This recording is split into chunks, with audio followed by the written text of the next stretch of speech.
Here's a quick reality check to start. Surveys suggest roughly 1 in 4 adults routinely skip breakfast, and professional groups like the American Heart Association have noted that patterns of later eating and irregular meal timing are associated with less favorable cardiometabolic markers, including cholesterol and blood pressure.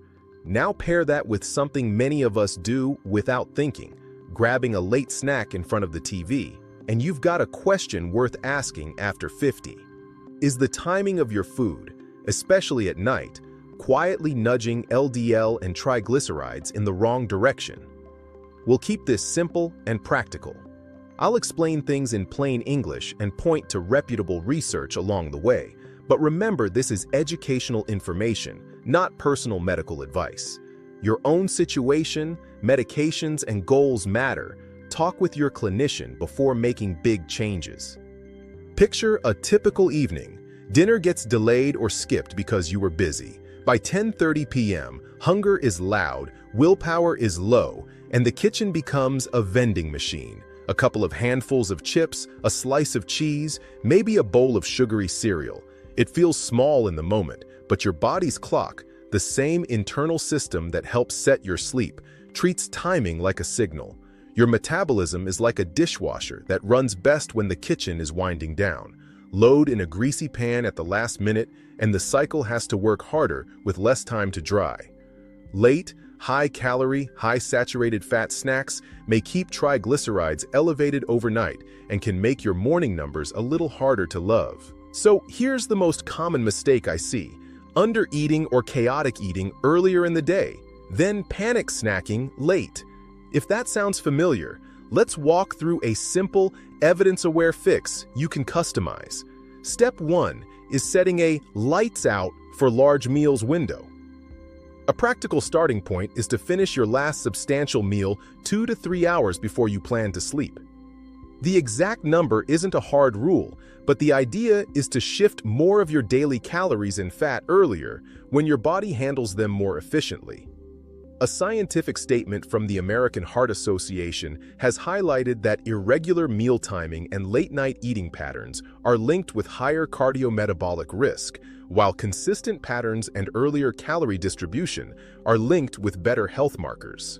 Small randomized studies on meal timing, sometimes called chrononutrition, suggest that moving calories earlier may improve insulin sensitivity and post-meal blood sugar, which travel alongside triglycerides in the bigger metabolic picture. In one controlled trial of early time-restricted feeding, adults who ate within an earlier daytime window showed improvements in insulin sensitivity and blood pressure. Another lab study found that eating the same meal later increased hunger signals and altered metabolic responses that could, over time, tilt weight and lipid patterns unfavorably. None of this says late eating automatically ruins your cholesterol, but it does suggest timing can be one more lever, with food quality still front and center. If you're thinking, okay, but I actually get hungry at night, that brings us to step 2. Have a plan that favors soluble fiber and modest protein while keeping saturated fat and added sugars low. Soluble fiber is the kind that turns into a gel in your gut. It can bind some cholesterol in the digestive tract, and regular intake has been associated with small but meaningful reductions in LDL over time. That's why sources like oats, barley, beans, lentils, apples, pears, and psyllium are often mentioned by places like the Mayo Clinic and Harvard Health when discussing diet and cholesterol. Late, that translates to snack templates you can assemble in under 2 minutes. One option is a small bowl, think half a cup, of plain yogurt topped with a spoon of rolled oats and a few berries. Another is a sliced apple with a spoon of peanut or almond butter. The fiber in the apple plus the modest protein in the nut butter make it satisfying without saturating you with saturated fat. If you enjoy savory, keep a container of cooked beans in the fridge and spoon a small bowl with a drizzle of olive oil and a pinch of salt and pepper. A cup of vegetable soup can also work, especially if it's bean-based. Notice what's missing in these late-night options: big slabs of cheese, high-fat deli meats, buttery pastries, and large bowls of sweet cereal. Those are the snacks that tend to pile on saturated fat and sugar right when your body wants to wind down. Whenever possible, use the plate you can measure with your eyes. If a late bite is truly needed, aim for something that looks like the palm of your hand, not the size of your dinner plate. If you find yourself repeatedly needing more, it's a clue that earlier meals aren't doing their job. Many adults find that moving a bit more protein and fiber into breakfast and lunch, like eggs with vegetables and a slice of whole grain toast at breakfast or a bean and grain bowl at lunch, steals power from the nighttime snack monster. Observational research suggests that people who skip breakfast are more likely to overcompensate later, and that pattern often comes with less favorable lipid and blood pressure profiles. You don't need a perfect breakfast to benefit, you just need one that exists. Step 3 is an evening drink check, because what you sip after dinner can matter for both sleep and lipids. Alcohol is a double-edged sword here.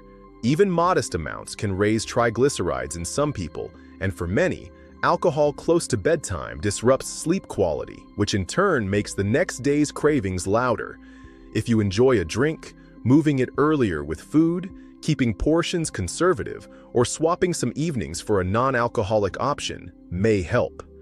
Sugary beverages, regular soda, sweetened teas, large glasses of juice, also deliver fast sugar late at night that your body may not handle as smoothly at that hour, and frequent use is associated with higher triglycerides over time.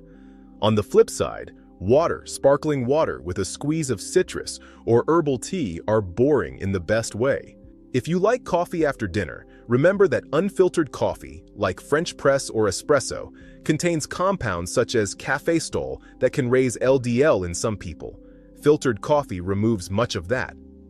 At night, decaf or herbal choices may be kinder to your sleep, which indirectly supports healthier choices the next day. Let's connect the dots to cholesterol in a way you can feel in your real life. Your LDL and triglycerides are shaped over months by patterns, not by any single snack. But timing is part of those patterns. When more of your daily calories, especially fat and refined carbohydrates, land late at night, your system is processing them when insulin sensitivity is naturally lower and your activity is lower. Over time, the combination can encourage higher triglycerides after meals and make it easier for LDL to drift upward if saturated fats are consistently the carrier.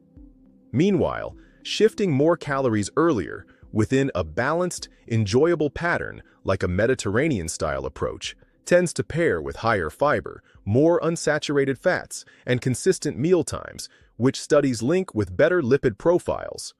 The goal isn't a rule you break and feel bad about, it's a bias in your routine that adds up. So, how do you start tonight without overhauling your entire life? Begin by deciding your sleep target for the next week, say 11 p.m., and set your kitchen's dishwasher cycle accordingly. Plan to finish dinner by 8 p.m., with the understanding that life happens and that's okay. If you know a late meeting is coming, shift something earlier, a slightly larger lunch with fiber and healthy fats, or a planned mini meal around 6 p.m. That's more than a snack, but less than a full dinner.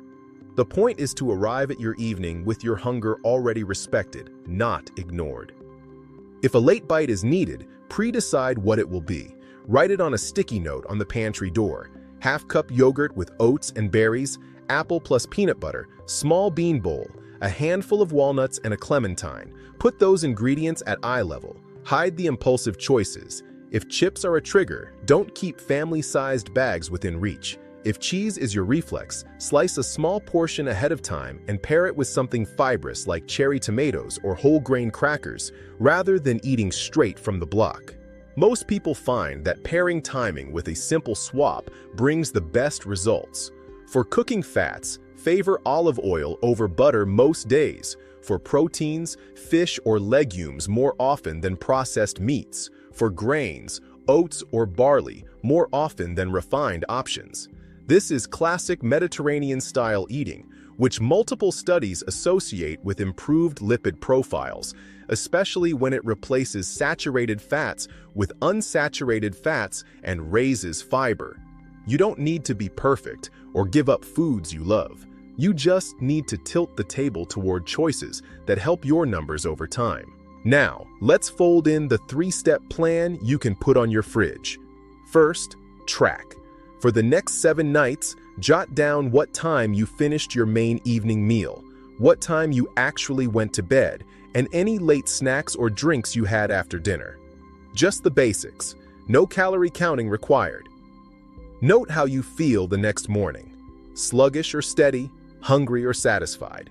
If you wear a home blood pressure cuff or track morning weight or waist, you can add those, but it's optional. Second, adjust 1 lever, not 5. Move something earlier by about an hour. Maybe it's dinner, maybe it's your evening drink, maybe it's your largest snack.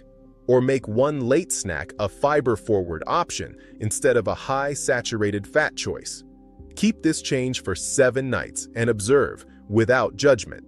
Third, bring your notes to your clinician, especially if you're managing cholesterol, blood pressure, diabetes, or taking medications like statins or blood pressure pills. Your clinician can help tailor the plan, watch for interactions, and decide if it makes sense to layer in other strategies like plant sterols or supervised fiber supplements. A few pitfalls to watch for. Don't turn finish eating earlier into undereat, because arriving at bedtime hungry is a setup for the exact pattern you're trying to avoid. Make sure dinner actually satisfies. Include a protein source, a generous portion of vegetables, and something with soluble fiber or intact grains so you don't boomerang to the pantry at 10:30. Be cautious with health halo snacks that still carry a lot of saturated fat late, like large portions of certain cheeses or coconut products. And remember that some low-fat packaged snacks are high in sugar. Late sugar hits aren't doing your triglycerides or sleep any favors. Finally, don't punish yourself for exceptions. Holidays, travel, and family events are part of a full life. What matters is the default pattern you return to. If you love data, here's how to keep this fun. Choose one measure that actually motivates you. Maybe it's how often you woke up at night, or your morning energy, or how often heartburn shows up. If you have a recent lipid panel, set a reminder to repeat it with your clinician on the normal schedule they recommend. Between now and then, let your scoreboard be simple behaviors you can control. How many nights this week you finished dinner at least 2 hours before bed? How many late snacks were fiber forward? How many evenings you chose water or herbal tea instead of alcohol or sugary drinks? That's a set of dials you can turn without white-knuckle willpower. You may be wondering about specific foods that spark debate. Eggs, for example, can be part of a balanced diet for many adults when they replace processed meats and when the overall pattern is reasonable. Cheese can fit too, but late, large portions are an easy way to push saturated fat at the exact time your body least wants it. Coffee is fine for many people, especially filtered coffee, but at night it can steal sleep, and poor sleep pulls on the same metabolic threads you're trying to tidy up. If you enjoy dessert, try making it an earlier in the evening ritual, savoring a small portion at dinner rather than in bed. Let's also talk about social life and family rhythm. If your partner or grandkids tend to snack while watching a show, plan a shared ritual that doesn't revolve around big bowls. Popcorn made with a light hand on oil and salt can be reasonable. So can sliced fruit with a yogurt dip. Keep the serving in a small bowl, not the family-sized bag. Build a cue that the kitchen is closing. Load the dishwasher, wipe the counter, turn off the bright lights, and set out a mug for herbal tea. Tiny environmental cues are surprisingly powerful. If nighttime snacking is tied to stress, include one non-food habit that scratches the same itch. A 5-minute stretch routine, a brief walk while the sun is still up, or even a few minutes of slow breathing can change what you reach for later. Stress doesn't vanish, but the sequence of what you do with it can shift. Here's the heart of the message, and it's hopeful. Your numbers move with your patterns, and patterns can be changed in small, livable ways. The research base suggests that earlier, steadier eating paired with higher fiber and healthier fats supports better lipid profiles over time. According to the Mayo Clinic and Harvard Health summaries, adding soluble fiber most days and replacing saturated fats with unsaturated fats may lower LDL modestly. Scientific statements from heart organizations point to consistent meal timing and regular breakfasts as part of a healthier cardiometabolic picture, and controlled lab studies on meal timing hint that when you eat may influence how your body handles what you eat. Put together, the practical takeaway is simple: make your nights quieter, and your numbers may follow. Before we wrap, imagine your next checkup 6 months from now. You're sitting in the exam room, and your clinician pulls up your labs. Even a modest improvement in LDL or triglycerides feels like a win when you know it came from changes you can live with. You didn't count every calorie, you didn't ban favorite foods, and you didn't turn down birthday cake. You just nudged your evenings to be calmer and your earlier meals to be a little more intentional. That's the kind of progress that sticks. If this was helpful, subscribe for more evidence-based, plain English health guidance tailored for life after 50. For your next watch, check out our Friday Heart Prevention episode, Simple Grocery Swaps That May Support Cholesterol After 50, where we walk you through a cart-by-cart makeover without the hype. And on Monday's Heart Symptoms Day, don't miss Quiet Signs Your Heart Wants Attention, What to Know After 50, a calm guide to signals many people overlook. Your heart and your future self will thank you. This video is educational and grounded in reputable research. It doesn't replace your clinician's guidance. Never start or stop medications without professional advice.